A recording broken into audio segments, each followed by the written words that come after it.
The disaster behavioral health function is often part of a public health response in the operations section of the incident command system, though it can also be part of an agricultural response or under mass care. The key here is to know what the mission is for the disaster behavioral health deployment. The mission guides where and how the team is deployed. For example, if the mission of deployment is to support survivors after a tornado, the team will likely be deployed under public health to areas where survivors are gathered. However, if the mission is to support a damage assessment team, you will likely be integrated with that team and be charged with monitoring responder health while gathering information about survivor needs. If you have not yet taken the online Federal Emergency Management Agency courses about the National Incident Management System, or NIMS, or Incident Command System, ICS, you may want to do so before you are deployed. This will give you a better idea of how ICS works. Courses IS 100, IS 200, and IS 700 are recommended for most behavioral health responders. You can find a link to these online FEMA courses at the end of this course. Even within the disaster behavioral health teams, we want to mirror the ICS style of organizing and managing our work. This may be in the form of assigning personnel to liaison with the overall incident command structure, or it could be assigning team members to fill ICS roles within our teams. For example, it may be advantageous to assign either the behavioral health team leader or another team member as the specific liaison with incident command. We might also assign a behavioral health team member with specific skills in risk communication to work with the information officer. Within our own team, or for the entire operation, we may have someone focusing on stress management as a safety issue. Depending on the nature of the disaster response, we may have someone assigned on the behavioral health team to work with logistics and planning issues, or liaison with those who will be doing that in incident command. We will always have someone on the behavioral health team with responsibility for ensuring that we are tracking our activities as part of the planning and finance function. And of course, most of our work will occur as part of operations as we support survivors, responders, and incident command staff with PFA. Behavioral health section or team leaders will decide how these roles are assigned. An important part of incident command is to ensure everyone works with adequate supervision. In the ICS system, you will hear the phrase span of control used to describe the optimal number of workers under each supervisor. Generally, in behavioral health, we will assign 5 to 7 pairs of responders to each supervisor. Providing psychological support can be both rewarding and taxing. Therefore, we deploy in pairs. When you are deployed, you will be assigned to a team with a team leader. You should always work with another person in the field for safety and for your own support. Team leaders may also be in the field. If you are a team lead, you should know who is on your team, where they are, what they are doing, and what they need in terms of resources and support. Team leaders should also know who and where the other team leaders are. Team members have a responsibility to keep their leaders informed and to report in as directed by the lead. You may be deployed at any phase of a disaster.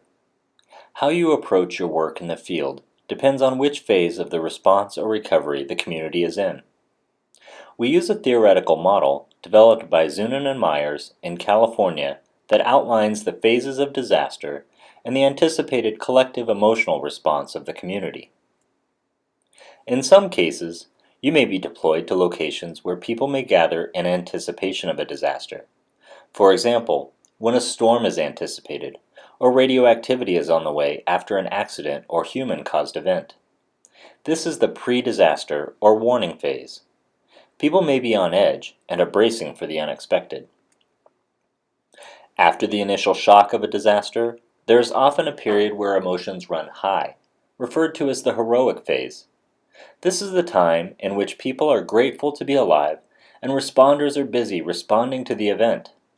Community members and emergency workers may bond together in immediate response activities.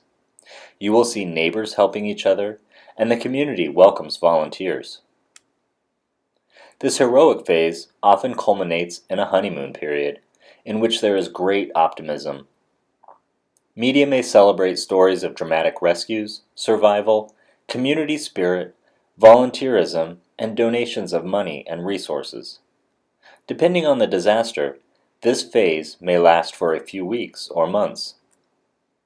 Next, however, there is typically a time of disillusionment as the true extent of loss sinks in. The spirit of community cohesion may diminish as some aspects of the community recover faster than others. There may be competition for resources. Some may have a sense of unfairness or anger at the bureaucracy that always accompanies disaster recovery. Over time, the healthy emotional recovery process can lead to pre-disaster emotional functioning, or higher. This generally happens over time and on a steady course. Our job is to help that happen. You will be asked to continually gather information that will help ICS planners determine the needs of the population and how we can assist. The needs assessment from a behavioral health perspective is a way to help determine if we have the right number and mix of people on the ground to provide the kind of assistance that is most needed. Assessing needs is ongoing and a part of every response. As a team leader or supervisor, you will be consolidating this information and passing it up through our chain of command. In addition to this global way of looking at needs, you will be confronted in the field with people who have seemingly overwhelming physical and emotional needs. It is critical to know where you can refer people for physical needs and for care coordination needs. Later, we will review how to help individuals identify and prioritize their own needs as well as problem solve about how to meet these needs. We use the population exposure model to identify those most in need of behavioral health assistance. This model is based on level of exposure to disaster events. The center of the circle contains survivors and others who have the most direct physical exposure to the event. As you work your way out of the center, the number of people increases and the level of exposure to the event decreases. We are concerned about everyone, but use different strategies for outreach to each group. PFA-trained teams are often deployed to work with or determine those in the rings closer to the center. We use public information strategies to get behavioral health information to community members in the outer rings.